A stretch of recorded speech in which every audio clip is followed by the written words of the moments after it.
నమస్కారం, news vision కు స్వాగతం. ముందుగా వార్తల్లోని ముఖ్యాంశాలు.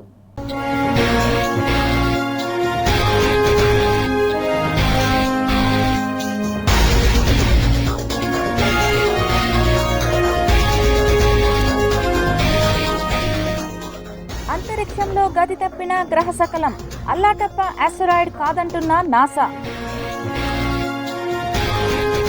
ఢిల్లీ నూతన ముఖ్యమంత్రిగా రేఖా గుప్తా ప్రమాణ స్వీకారం. 27 ఏళ్ల తర్వాత ఎగిరిన బీజేపీ జెండా. శ్రీవారి ఆలయంపై విమానం, భక్తుల ఆగ్రహం. టీటీడీ పరిపాలనా భవనం ఎదుట ఉద్రిక్తత, ఉద్యోగుల ఆందోళన. బోర్డు మెంబర్పై చర్యలకు డిమాండ్. మొదటిసారి చిత్తూరులో ఏబీసీ కేంద్రం, వీధి కుక్కల జనాభా నియంత్రణకు పటిష్ట చర్యలు. జిల్లా కలెక్టర్ సుమిత్ కుమార్ వెల్లడి. తిరుపతి అభివృద్ధి ధ్యేయంగా పనిచేద్దాం, ఎమ్మెల్యే ఆరణి శ్రీనివాసులు పిలుపు. ప్రజాభివృద్ధి పనులకు ప్రాధాన్యత, కమిషనర్ మౌర్య ఉద్ఘాటన. అభివృద్ధి పనులకు 272 కోట్ల బడ్జెట్ను ఆమోదించిన కౌన్సిల్.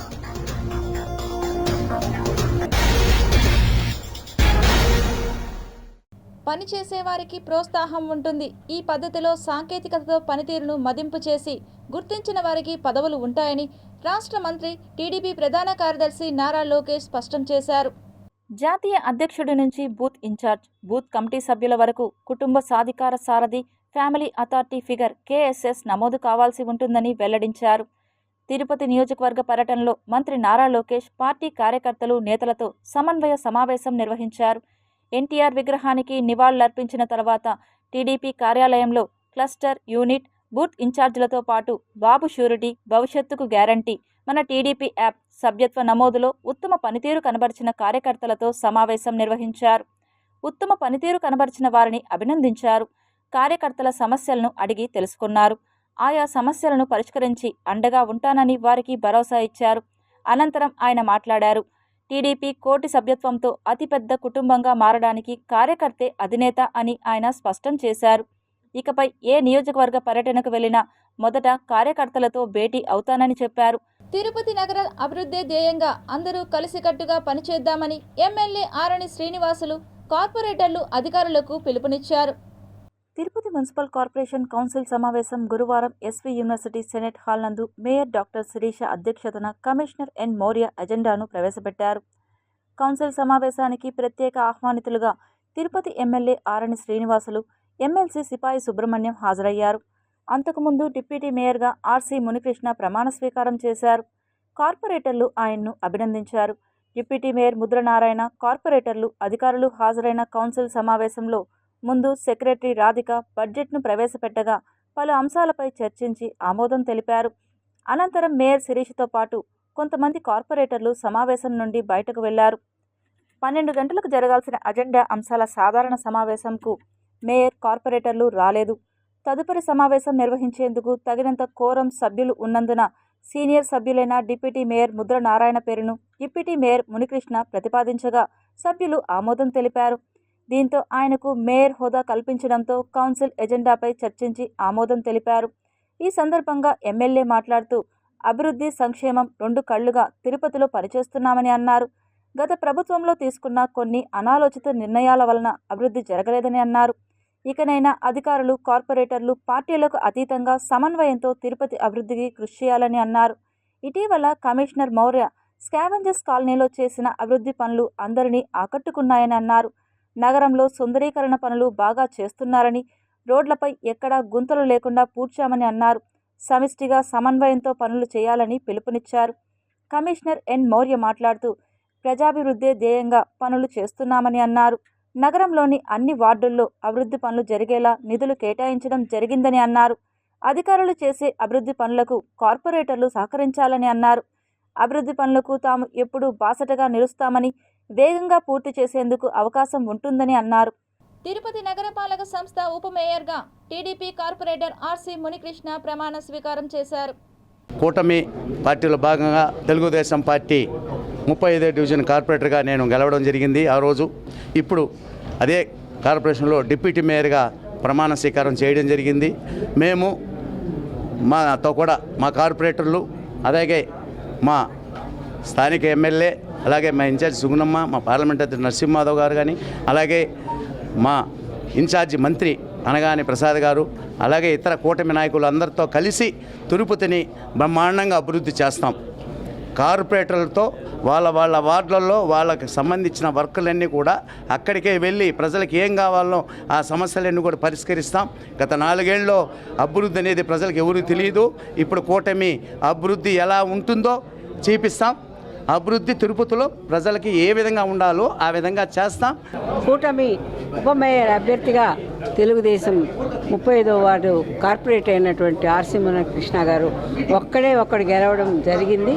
ఎంతోమంది గెలిచే అవకాశం ఉన్న ఆనాడు వాళ్ళు చేసినటువంటి దుర్మార్గపు చర్యలకి మరి ఈ రోజున వాళ్ళకి బుద్ధి చెప్పే విధంగా కూడా ఒక్కడైనా ఉప మేయర్గా 26 మంది మెజార్టీతో ఈ రోజున తెలుగుదేశం పార్టీ అభ్యర్థి ఉప మేయర్ కావడం చాలా శుభ పరిణామంగా ఈ నగర ప్రజలకు ఈరోజున ఎంతో సంతోషం వ్యక్తం చేస్తున్నారు. నగరపాలక సంస్థలో విధులు నిర్వర్తిస్తున్న టౌన్ ప్లానింగ్ అధికారి మేయర్ పట్ల దురుసుగా ప్రవర్తించడంతో మనస్తాపం చెందిన మేయర్ శిరీష కౌన్సిల్ సమావేశాన్ని బాయ్కాట్ చేశారు. మూర్తి అనే వ్యక్తి, వంశీ ఇద్దరు అంటే ఇప్పుడు ఈ 4 సంవత్సరాలు అయింది నేను మేయర్గా ఉండి, అధికారులతో కానీ మా కార్పొరేటర్స్తో కానీ నేను కింద స్థాయి అధికారి నుంచి పై స్థాయి అధికారికి వరకు నేను ఎట్లా గౌరవిస్తానో అందరికీ తెలుసు. అదొక సంస్కారం అంతే. మనం ఇప్పుడు నేను ఉంటాను ఈ మేయర్గా, రేపు ఇంకొకరు ఉంటారు. సో ఈ విధంగా ప్రవర్తిస్తే కరెక్ట్ కాదు కాబట్టి నేను అడగడం జరిగింది. సో వాళ్ళు క్షమాపణలు చెప్పడం, వాళ్ళు చెప్పిన ఆన్సర్స్కి జవాబుకి నేను సాటిస్ఫై కాలేదు కాబట్టి, సంతృప్తి చెందలేదు కాబట్టి కౌన్సిల్ మీటింగ్ బాయ్కాట్ చేసి వచ్చాం.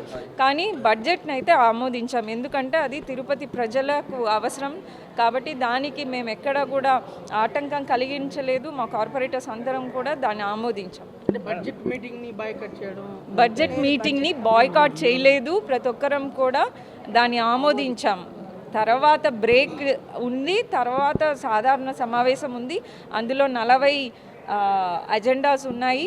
ఆ 40లో ఆ డీసీపీ మహాపాత్ర గారి జీతం తాలూకు కూడా సబ్జెక్ట్ ఉంది. దానికి కూడా నేను యాంటిసిపేషన్ ఇచ్చాను. ఇన్యాంటిసిపేషన్ అంటే కౌన్సిల్కి రాకముందు కూడా ఆయనకు జీతాలు ఇబ్బంది కాకూడదని చెప్పి నేను సైన్ చేశాను. అది రాటిఫికేషన్ కోసం ఇవాళ సబ్జెక్ట్లో ఉంది. I'm not against any employee, the way he behaved with me దానికి మీద నేను మనస్తాపం చెంది ఇవాళ ఎక్స్ప్లెనేషన్ అడగడం జరిగింది. తిరుమల శ్రీవారి ఆలయంలో భక్తుల మనోభావాలు దెబ్బతీసేలా వ్యవహరించిన టీటీడీ బోర్డు మెంబర్ నరేష్ కుమార్పై చర్యలు తీసుకోవాలంటూ ఉద్యోగస్తులు ధర్నా నిర్వహించారు. భక్తుల సేవలో నిరంతరం తిండి తిప్పలు మాని కుటుంబం సైతము ఆరోగ్యం సైతం లెక్క చేయకుండా 24/7 విధులు నిర్వహిస్తున్నటువంటి మా టీటీడీ ఉద్యోగస్తుల్ని గౌరవ స్థానంలో ఉన్నటువంటి ఒక బోర్డు మెంబరు 3rd క్లాస్ నా కొడక అది ఇది అని వాళ్ళ కుటుంబ సభ్యుల్ని దూషించడం నిజంగా మా ఉద్యోగస్తులందరినీ కలచివేసింది. ఇటువంటి సంఘటనలు ఈ 2-3 నెలల్లో చాలా జరుగుతూ ఉన్నాయి. ఉద్యోగస్తులందరూ కూడా అయోమయ పరిస్థితిలో ఉన్నారు. ఉద్యోగస్తులు భక్తులకి సేవ చేయాలా లేకపోతే వచ్చిన బోర్డు మెంబర్లకి సేవ చేయాలా అనే అయోమయ పరిస్థితిలో ఈరోజు ఉన్నారు. మొన్న వరాహస్వామి గుడిలో ఒక ఉద్యోగి బీగాలు పుష్కరంలోకి ఓపెన్ చేయలేదని ఒక బోర్డు మెంబర్కి అతన్ని సస్పెండ్ చేయడం, అలాగే పడికావల్లో ఇంకొక విఐపికి తాళాలు ఓపెన్ చేయలేదని ఒక సూపరింటెండెంట్ని ఒక అటెండర్ని ట్రాన్స్ఫర్ చేయడం, నిన్న బాలాజీ అనే ఒక ఉద్యోగిని ఆలయ మహాద్వారం వద్ద ఒక బోర్డు మెంబరు గౌరవ స్థానంలో ఉన్నటువంటి బోర్డు మెంబర్ దూషించడం, ఇవన్నీ చూస్తూ ఉంటే చాలా బాధాకరమైన వాతావరణం టీడీ ఉద్యోగస్తుల్లో ఉంది. అతని డబ్బు, అతని అధికారం మొత్తం కూడా దర్పాన్ని చూపించడం అనేది చాలా దౌర్భాగ్యమైన విషయం. మీరు ఆ విధంగా గవర్నమెంట్ మిమ్మల్ని నియమించింది ఇక్కడ పాలక మండలి వ్యవస్థ మీరు పరిపాలన చేయడానికి తప్ప మీ యొక్క అధికార డబ్బు మదాన్ని చూపెట్టడానికి కాదనేది ఈ సందర్భంగా గుర్తు చేస్తూ ఉన్నాం.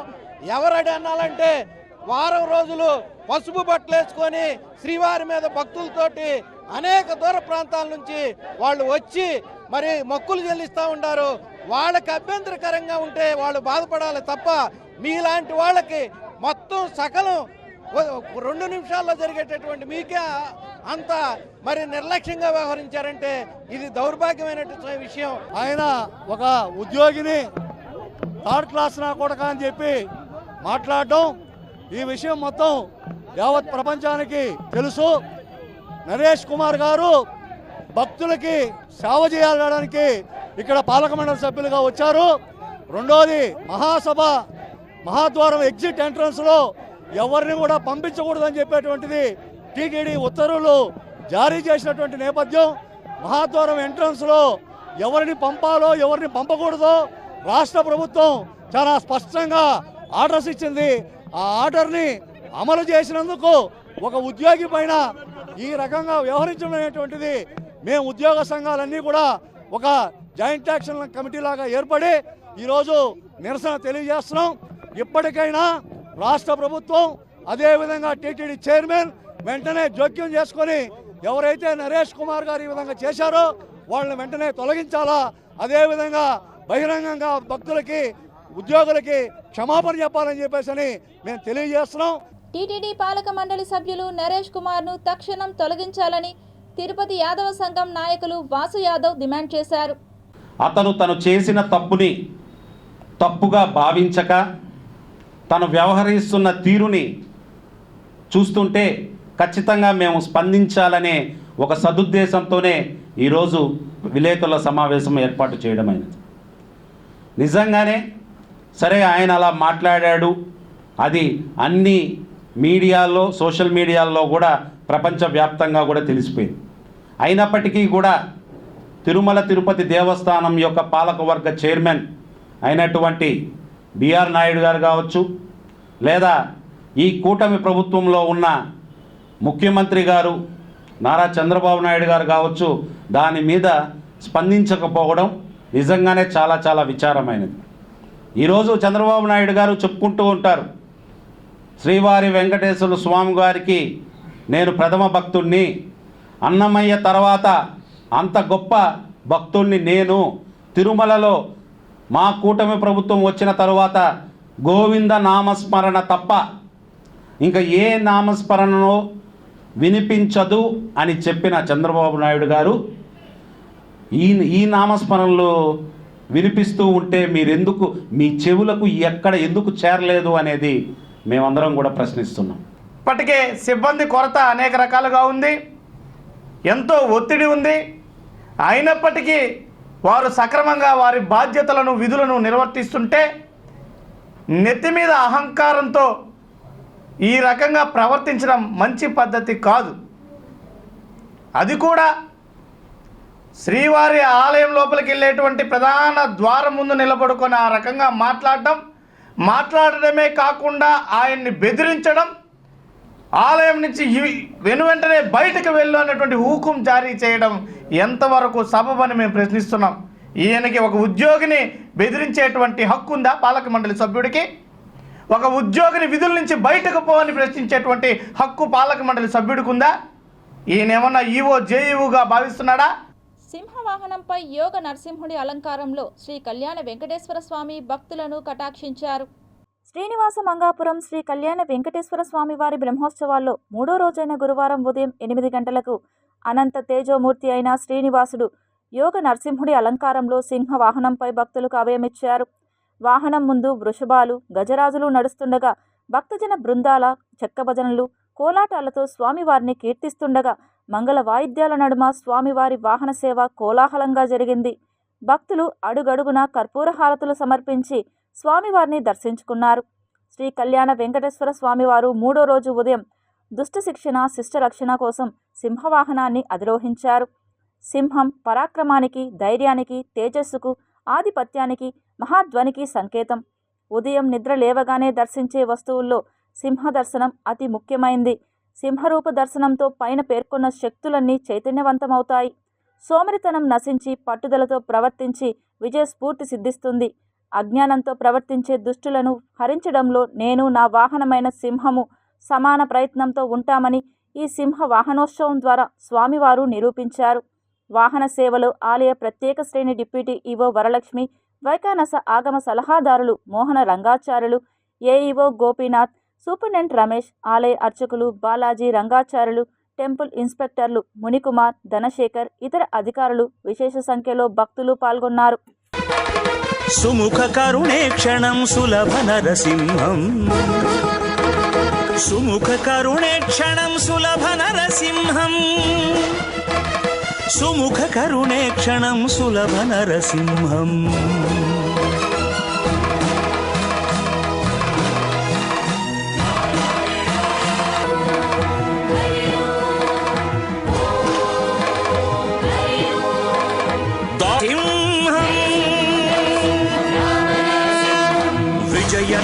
సూర్యప్రభ వాహనంపై శ్రీ కపిలేశ్వర స్వామివారి కటాక్షం భక్తులకు లభించింది.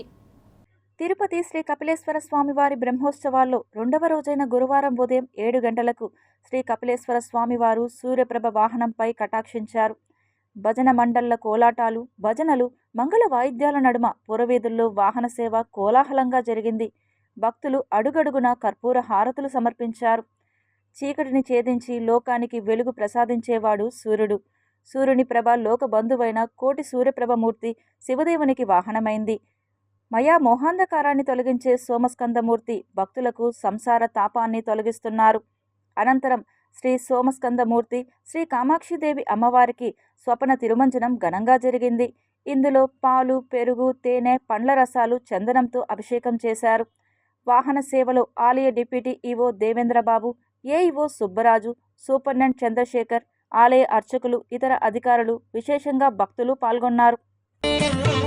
మందాకినీ సలిల చందన చర్చితాయ నందీశ్వర ప్రమథనాథ మహేశ్వరాయ మందాకినీ సలిల చందన చర్చితాయ నందీశ్వర ప్రమథనాథ మహేశ్వరాయ మందార ముఖ్య బహుపుష్ప సుపూజితాయ తస్మై మకారాయ నమః శివాయ మందార ముఖ్య బహుపుష్ప సుపూజితాయ తస్మై మకారాయ నమః శివాయ. కలియుగ ప్రత్యక్ష దైవం తిరుమల శ్రీవారి ఆలయంపై నుంచి మరోసారి విమానం వెళ్లడం తీవ్ర కలకలం రేపుతోంది. కొంతకాలంగా తరచుగా శ్రీవారి ఆలయంపై నుంచి విమానాలు వెళ్తుండడం చర్చనీయాంశంగా మారింది. అయితే ఈ రోజు మాత్రం ఆలయంపై తక్కువ ఎత్తులో విమానం వెళ్ళింది. ఆగమ నిబంధనలకు విరుద్ధంగా నిత్యం శ్రీవారి ఆలయంపై విమానాలు వెళ్తుండడం పట్ల భక్తులు ఆవేదన వ్యక్తం చేస్తున్నారు. తిరుమల శ్రీవారి ఆలయంపై విమానాల రాకపోకలు నిత్యం పరిపాటిగా మారిపోయాయి. కొద్ది రోజులుగా తిరుమల కొండపై ఆలయానికి సమీపంలో విమానాలు తిరుగుతున్నాయి. వీటిని చూసిన భక్తులు ఆందోళన వ్యక్తం చేస్తున్నారు. ఈ రోజు కూడా ఓ విమానం శ్రీవారి ఆలయ గోపురం మీదుగా వెళ్ళింది. ఆగమ శాస్త్ర నిబంధనల ప్రకారం శ్రీవారి ఆలయంపై ఎటువంటి రాకపోకలు సాగించకూడదు. అయితే ఈ విధంగా తరచూ శ్రీవారి ఆలయంపై నుంచి విమానాలు వెళ్లడంపై భక్తులు ఆగ్రహం వ్యక్తం చేస్తున్నారు. ఈ విషయంపై టీటీడీ అభ్యంతరం వ్యక్తం చేస్తున్నప్పటికీ విమానయాన శాఖ అధికారులు మాత్రం పట్టించుకోని పరిస్థితి. టీడీపీ అభ్యంతరం తెలుపుతున్న భక్తులు ఆందోళన చేస్తున్నప్పటికీ తిరుమల ఆలయంపై నుంచి విమానాల రాకపోకలు నిత్యకృత్యంగా మారిపోయాయి. తిరుమల గోపురంపై నుంచి విమానాలు వెళ్లడంపై టీటీడీ ఇప్పటికే పలుమార్లు కేంద్ర విమానయాన శాఖకు విజ్ఞప్తి చేసింది. కనీసం తిరుమల శ్రీవారి ఆలయం సమీపంలో కాకుండా తిరుమల గగనతలంలో ఇతర ప్రదేశాల నుంచి విమాన రాకపోకలు సాగించాలన్న టీటీడీ వినతులను విమానయాన శాఖ పట్టించుకున్న దాఖలాలు లేవు. తిరుపతి అంతర్జాతీయ విమానాశ్రయంలో విస్తరించిన రన్వే ప్రారంభోత్సవ కార్యక్రమంలో తిరుపతి పార్లమెంట్ సభ్యుడు మద్దెల గురుమూర్తి పాల్గొన్నారు. కేంద్ర విమానయాన శాఖ మంత్రి కింజరపు రామ్మోహన్ నాయుడు వర్చువల్గా ఈ ప్రారంభోత్సవాలను చేశారు. ఈ సందర్భంగా ఎంపీ మద్దెల గురుమూర్తి మాట్లాడుతూ instrument landing system, Doppler very high frequency omni directional range, distance measurement equipment వంటి ఆధునిక నావిగేషన్ పరికరాల ఏర్పాటు ద్వారా విమానాశ్రయ సేవలు మరింత మెరుగ్గా మారుతాయని ఎంపీ గురుమూర్తి తెలిపారు. ముఖ్యంగా అధునాతన ఇన్స్ట్రుమెంట్ ల్యాండింగ్ వ్యవస్థ ద్వారా విమాన సర్వీసులు, రాకపోకలు మరింత సులభంగా, సురక్షితంగా మారనున్నాయని తెలియజేశారు. ఈ సందర్భంగా ఎంపీ మద్దెల గురుమూర్తి మాట్లాడుతూ తిరుపతి అంతర్జాతీయ విమానాశ్రయంలో కొత్తగా విస్తరణ చేయబడిన రన్వే, కొత్తగా ఏర్పాటు చేయబడిన అధునాతన వ్యవస్థల వలన పెద్ద విమానాల రాకపోకలకు అనువుగా ఉంటుందని తెలిపారు. రాయలసీమ జిల్లాల నుంచి గల్ఫ్లో పనిచేసే వారి సౌకర్యార్థం తిరుపతి నుంచి నేరుగా కువైట్ విమానం ప్రారంభించాలని, అలాగే తిరుపతి విమానాశ్రయంలో నిర్వహణ, మరమ్మత్తు మరియు సమగ్ర పరిశీలనా కేంద్రం ఎంఆర్ఓ ఏర్పాటుకి గతంలో 2 సార్లు టెండర్లు పిలిచారని, ఎంఆర్ఓ ఏర్పాటుకు తగు చర్యలు తీసుకోవాలని ఎంపీ గురుమూర్తి కోరారు. ఈ కార్యక్రమంలో సంబంధిత విమానాశ్రయ అధికారులు, విమానాశ్రయ అభివృద్ధి కమిటీ డైరెక్టర్లు, ప్రజాప్రతినిధులు పాల్గొన్నారు. ఈ దాదాపుగా 3,810 మీటర్ల పొడవున్నటువంటి మన రన్వే మన ఎయిర్పోర్ట్ అథారిటీ ఆఫ్ ఇండియా నడుపుతున్నటువంటి భారతదేశంలో అన్ని ఎయిర్పోర్ట్ల కన్నా ఇదే అత్యంత పొడవైనటువంటి రన్వే. ఏ ఎయిర్క్రాఫ్ట్ అయినా ఇక్కడ ల్యాండ్ కావడానికి అవకాశం ఇప్పుడు దొరికింది. సో ఇంత మంచి అవకాశం మన తిరుపతి ఎయిర్పోర్ట్ లభించినందుకు ఎయిర్పోర్ట్ అథారిటీ ఆఫీసర్స్ అందరూ కూడా చాలా దీన్ని కృషి చేసి త్వరగా దీన్ని కమెంట్ చేసినందుకు ప్రత్యేకంగా వాళ్ళకి ధన్యవాదాలు తెలియజేసుకుంటున్నాను.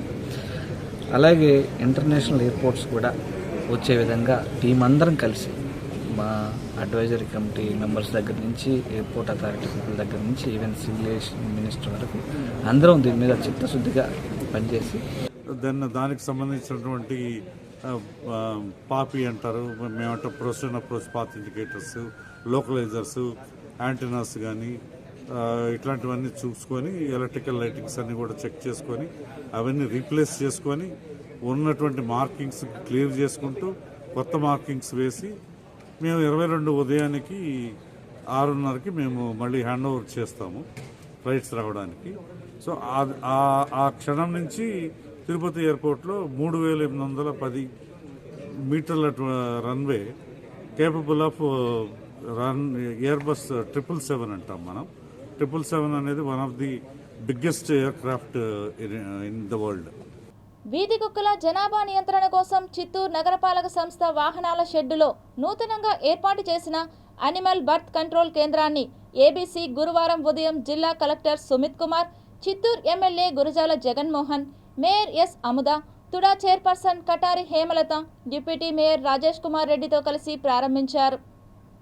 చిత్తూరు జిల్లా కలెక్టర్ ప్రత్యేక నిధులు 15 లక్షలతో వీధి కుక్కలకు కుటుంబ నియంత్రణ, శస్త్రచికిత్సలు, వ్యాక్సినేషన్ చేయడానికి అవసరమైన సౌకర్యాలను ఏర్పాటు చేశారు.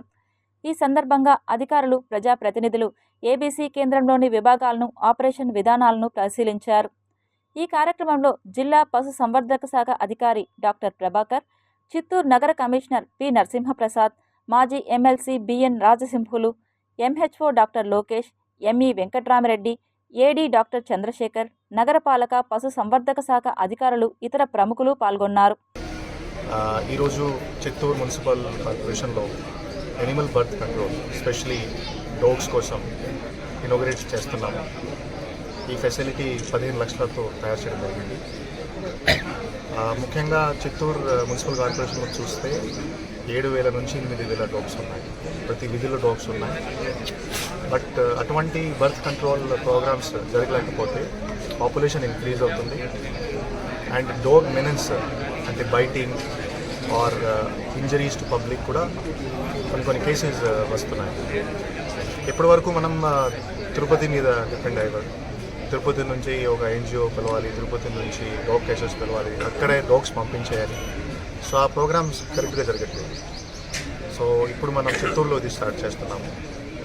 ముఖ్యంగా 2 సంవత్సరం మనకి పడతాయి. ఈ 2 సంవత్సరంలో మన టార్గెట్ 5,000 నుంచి 6,000 డాగ్స్ మనం ఒక్కసారి చేయగలిగితే నెక్స్ట్ 2 to 3 ఇయర్స్ తర్వాత డాగ్ పాపులేషన్ కాన్స్టెంట్ ఉంటుంది. తర్వాత ఇది తగ్గుతుంది. సో మనం బేసిక్లీ విధి పరంగా సుప్రీంకోర్టు గైడ్లైన్స్ పరంగా ఇది అంత ప్రాసెస్ చేస్తున్నాము. ఇటువంటి కార్యక్రమాలను ఇంకా ఎంకరేజ్ చేయాలి. ముఖ్యంగా అందుకే మన కలెక్టర్ గారు అంటే కూడా మాకు కొద్ది ఇష్టం. ఏదన్నా ఒక మంచి పని చేయాలి అంటే ఏ విధంగా చేయొచ్చు అనే దీనిపైన వర్క్ చేసి తిరిగి వాళ్ళే ఫోన్ చేసి చెప్తారు. దట్ ఈస్ ద బెస్ట్ కలెక్టర్గా మాకు చిత్తూరుకి వీఆర్ వెరీ హ్యాపీ. సో మేము కలెక్టర్ గారితో పాటు అదే అప్పీల్ చేసినట్టు అందరూ కౌన్సిలర్లు కూడా చిత్తూరులో ఉన్న 50 డివిజన్లకు సంబంధించిన తెలుగుదేశం, బీజేపీ, జనసేన మరియు వైఎస్ఆర్ పార్టీకి సంబంధించిన వాళ్ళు కూడా గెలిచిన వారందరూ కూడా ఇది ఒక ప్రభుత్వ కార్యక్రమం కాబట్టి ఎక్కడైతే స్ట్రీట్ డాగ్స్ ఇబ్బంది పడుతున్నాయో వాటికి ఏమన్నా ఇష్యూస్ ఉంటే ఇక్కడికి తీసుకొని వచ్చి ట్రీట్మెంటు ఒక 2-3 డేస్ అబ్జర్వేషన్లో పెట్టి దాన్ని తిరిగి పబ్లిక్లోకి వదిలితే అక్కడ పబ్లిక్కి కూడా ఏ హర్ట్ కాకుండా న్యూసెన్స్ లేకుండా కూడా ఉంటుంది. కాబట్టి కలియుగంలో భారత చరిత్రను తిరగరాయడానికి మొదటి 100 ముఖ్యమైన విషయాలు పుస్తకాన్ని రచించి భారతీయులలో చైతన్యాన్ని కలిగించిన తిరుపతి శ్రీ వెంకటేశ్వర వేద విశ్వవిద్యాలయం ఉపకులపతి ఆచార్య రాణి సదాశివమూర్తిని తిరుపతిలోని పలువురు మేధావులు మర్యాదపూర్వకంగా కలిసి సన్మానించి సత్కరించారు. ఆచార్య రాణి సదాశివమూర్తి మాట్లాడుతూ భారతదేశ చరిత్రను బ్రిటిష్ వారు రాయలేదని, వారు తయారు చేశారని అన్నారు. క్రైస్తవ శకం యొక్క సంఖ్యల నుండి భారతదేశ చరిత్రను బయటకు తీసుకురండి. ఆర్యుల దండయాత్ర సిద్ధాంతాన్ని తిరస్కరించండి. ఆర్య ద్రావిడ విభజనను వ్యతిరేకించండి. సింధులోయ నాగరికత సిద్ధాంతాన్ని విస్మరించండి. జంబూద్వీప, భరతవర్ష మరియు భరతఖండ సరిహద్దులను మళ్లీ గుర్తించండి. షోడశ జానపద సిద్ధాంతాన్ని విస్మరించండి. చతుర్యుగ, మహాయుగ, మన్వంతర, కల్ప, పదార్థ, సమయగణన వ్యవస్థను అమలు చేయండి. భారత చరిత్రలో యుధిష్ఠిర శకాన్ని కలియుగ ఆరంభంగా అంగీకరించండి. విక్రమ శకం మరియు శాలివాహన శకాలను పంచాంగాలకు పరిమితం చేయడం మానుకోండి మరియు జీవితంలోని అన్ని రంగాలలో వాటిని అంగీకరించండి అనే పలు విషయాలపై ఆచార్య రాణి సదాశివమూర్తి రచించిన పుస్తకం భారతీయులను జాగృతం చేసే విధంగా తయారు చేయబడిందని తెలియజేశారు. ఆచార్య రాణి సదాశివమూర్తిని సన్మానించిన వారిలో రాయలసీమ రంగస్థలి చైర్మన్ గుండాల గోపీనాథ్ రెడ్డితో పాటు చిగోర ఆధ్యాత్మిక సేవా కేంద్రం వ్యవస్థాపకులు చిత్రపు హనుమంతరావు, రంగస్థలం ప్రతినిధులు పురోహితులు Suresh Swami, Rajasekhar Reddy, Thondamanati Subrahmanyam Reddy, Saisri Padmanabha National Academy of Fine Arts వ్యవస్థాపకులు విద్వాన్ కస్మా పద్మనాభం పాల్గొన్నారు. ఈ భారతదేశ చరిత్రను బ్రిటిష్ వాళ్ళు రాయలేదు, తయారు చేశారు. వాళ్ళు వాళ్ళ యొక్క బ్రిటన్లో కూర్చొని కనుక ఆ విధంగా చేసి ఎన్నో రకాలైనటువంటి ఈ అవకతవకల్ని వాటిలో చొప్పించారనమాట. వాటినన్నింటినీ కూడా తొలగించి మళ్ళా మనం తిరిగి మన భారతదేశపు ఇతిహాసాన్ని, చరిత్రను రాసుకోవాల్సినటువంటి అవసరం ఈ రోజున ఉన్నది. దానికోసం అని చెప్పేసి ఈ జూలియన్ క్యాలెండర్ జూలియస్ సీజర్ ద్వారా ప్రవేశపెట్టబడినటువంటిది, అదేవిధంగా గ్రెగేరియన్ క్యాలెండర్ అనేటువంటివి. భారతదేశ చరిత్ర, సనాతన చరిత్ర గురించి ఒక 100 అంశాలు ఎంచుకుని దాని మీద చక్కని విశ్లేషణతో పుస్తకం రాసినటువంటి ప్రొఫెసర్ డాక్టర్ రాణి సదాశివమూర్తి గారిని ఈ తిరుపతిలోని ప్రముఖులు, రాయలసీమ రంగస్థల కళాకారులు అందరూ చేరి గుండాల గోపీనాథ్ గారి ఆధ్వర్యంలో వారు మంచి రచన చేసి భావి తరాలకి ఈ భారతదేశ సనాతన చరిత్రను అందించినందుకు వారిని సదాశివమూర్తి గారిని సన్మానించడం జరిగింది. ఈరోజు అభినందిస్తూ కేంద్ర రాష్ట్ర ప్రభుత్వాల నుండి లేబర్ యాక్ట్ ప్రకారం అందే సబ్సిడీ రుణాలను సకాలంలో బ్యాంక్ సిబ్బంది, మెకానిక్ సోదరులకు అందేలా కృషి చేయాలని తిరుపతి 2 వీలర్ మెకానిక్ అసోసియేషన్ జిల్లా అధ్యక్షులు మునిరెడ్డి విజ్ఞప్తి చేశారు. తిరుపతి గాంధీ భవన్లో 2 వీలర్ మెకానిక్ అసోసియేషన్ సభ్యులు సమావేశ కార్యక్రమాన్ని నిర్వహించారు. ఈ సందర్భంగా వారు మాట్లాడుతూ తాము మెకానిక్ పని చేసుకుంటూ జీవనం సాగిస్తుంటామని, అయితే ఏదైనా అనారోగ్యం వస్తే ప్రైవేట్ హాస్పిటల్కి వెళ్ళలేక అనేక ఇబ్బందులు పడుతున్నామని, తమకు ఈఎస్ఐ సౌకర్యాన్ని కల్పించాలంటూ విజ్ఞప్తి చేశారు. అంతకుముందు ఇటీవల మృతి చెందిన రఫీకి 2 నిమిషాల పాటు మౌనం పాటించారు. అనంతరం వారి కుటుంబానికి యూనియన్ సభ్యులు ఆర్థిక సహాయాన్ని అందజేశారు. మేమంతా మా మెకానిక్ అందరూ కూడా ఈఎస్ఐ చేయించాలా, వాళ్ళ కుటుంబం అందరూ కూడా హాస్పిటల్లో చూపించుకోవాలనేసి ఈఎస్ఐని ఈరోజు మాట్లాడి కన్ఫర్మ్ చేసుకున్నాం. మేమందరం కూడా మనిషికి 360 రూపాయలు నెల కడితే ఫ్యామిలీకి అంతా చూపించుకోవచ్చని ఈఎస్ఐ హాస్పిటల్. కాబట్టి మేమంతా నిర్ణయించుకున్నాము. ఇంకా రేపు నెల నుండి దాన్ని ప్రజల్లో పెట్టాలని కోరుకుంటున్నాము. కేంద్ర ప్రభుత్వం వివిధ అభివృద్ధి మరియు సంక్షేమ కార్యక్రమాలను అమలు చేస్తోందని, ప్రభుత్వ పథకాలకు సంబంధించిన సమాచారాన్ని ప్రాంతీయ మీడియాకు చేరవేయడానికి పిఐబి క్షేత్రస్థాయిలో ప్రజలను చేరుకోవడానికి కృషి చేస్తోందని, స్థానిక పరిస్థితులపై పిఐబి ప్రభుత్వానికి క్రమం తప్పకుండా నివేదికలను అందిస్తుందని రాజేందర్ చౌదరి పేర్కొన్నారు. Various schemes, and this is very, very important because government now wants to know exactly which newspaper has done negative reporting, which has done positive reporting, what is the neutral reporting, what is the particular slant of a newspaper. Those things that enable us to make sure that we are able to reach out to people in a manner that positive news of the government and whatever may be misreported in the media, that could be corrected. Central Bureau of Communication, earlier it was called as DAVP, most of you might be knowing it as DAVP. DAVP is the basically advertisement issuing department of the government of India, which issues advertisement. It creates content for issuing those advertisements, and it has also the interpersonal communication wing, which I am also in charge as part of this head of Andhra Pradesh. Interpersonal communication basically means we will conduct SVIMS radiation oncology విభాగం ఆధ్వర్యంలో 7వ వార్షికోత్సవ chair oration కార్యక్రమాన్ని గురువారం ఘనంగా నిర్వహించారు. ఈ రేడియేషన్లో మొత్తము శరీరానికంతా కాకుండా కేవలం క్యాన్సర్ ఎక్కడైతే ఉన్నదో అక్కడే ఆ తక్కువ ఏరియాలో క్యాన్సర్ ఇవ్వడాన్ని బ్రాకీథెరపీ అంటారు.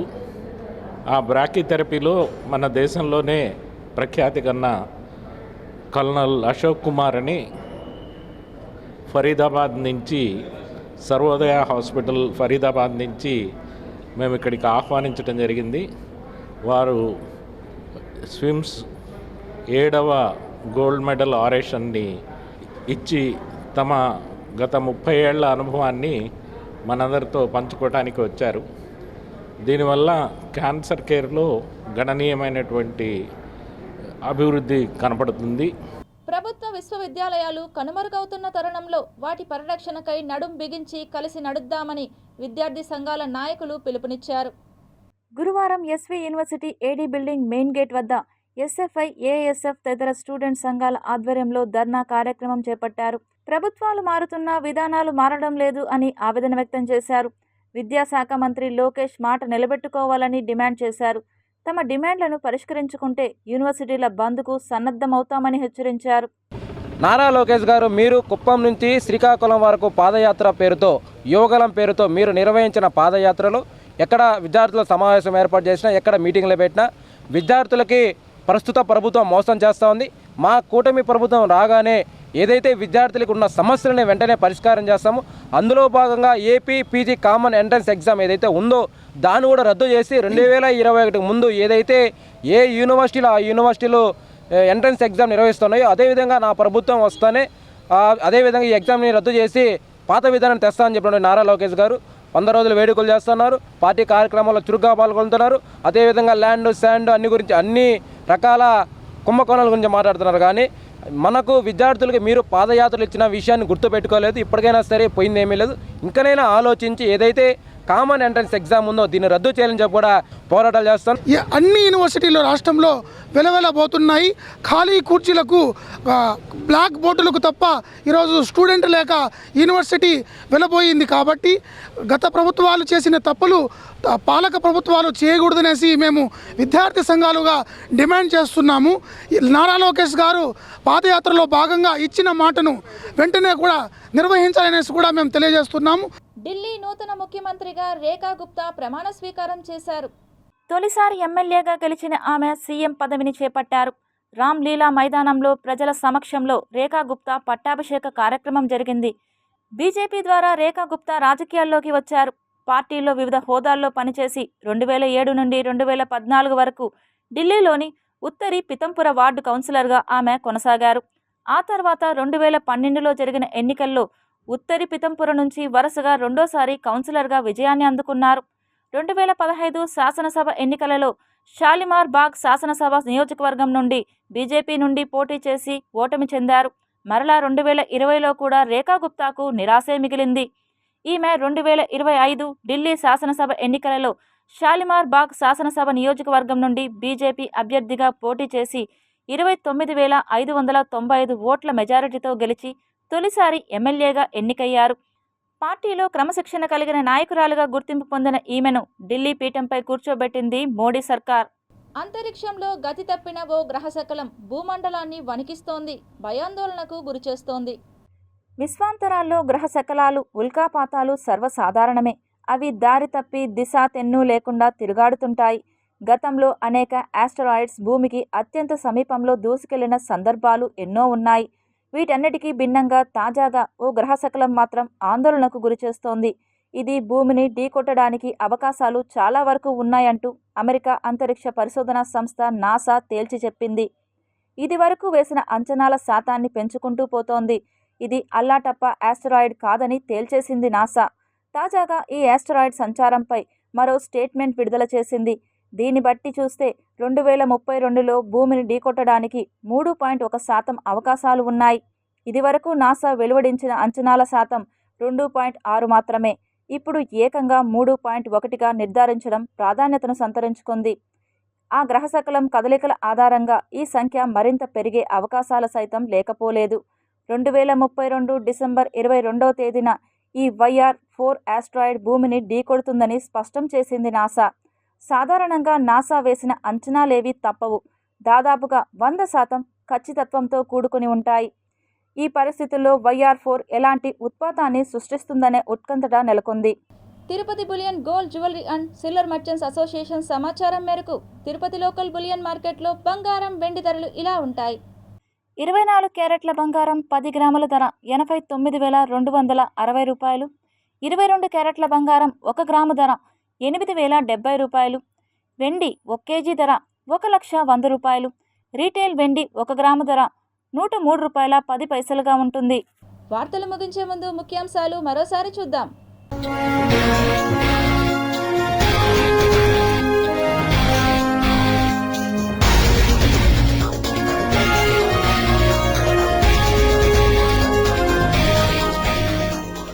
అంతరిక్షంలో గతి తప్పిన గ్రహ శకలం, అల్లాటప్ప ఆస్టరాయిడ్ కాదంటున్న నాసా. ఢిల్లీ నూతన ముఖ్యమంత్రిగా రేఖా గుప్తా ప్రమాణ స్వీకారం. 27 ఏళ్ల తర్వాత ఎగిరిన బీజేపీ జెండా. శ్రీవారి ఆలయంపై విమానం, భక్తుల ఆగ్రహం. టీటీడీ పరిపాలనా భవనం ఎదుట ఉద్రిక్తత, ఉద్యోగుల ఆందోళన. బోర్డు మెంబర్పై చర్యలకు డిమాండ్. మొదటిసారి చిత్తూరులో ఏబీసీ కేంద్రం, వీధి కుక్కల జనాభా నియంత్రణకు పటిష్ట చర్యలు. జిల్లా కలెక్టర్ సుమిత్ కుమార్ వెల్లడి. తిరుపతి అభివృద్ధి ధ్యేయంగా పనిచేద్దాం, ఎమ్మెల్యే ఆరణి శ్రీనివాసులు పిలుపు. ప్రజాభివృద్ధి పనులకు ప్రాధాన్యత, కమిషనర్ మౌర్య ఉద్ఘాటన. అభివృద్ధి పనులకు 272 కోట్ల బడ్జెట్ను ఆమోదించిన కౌన్సిల్.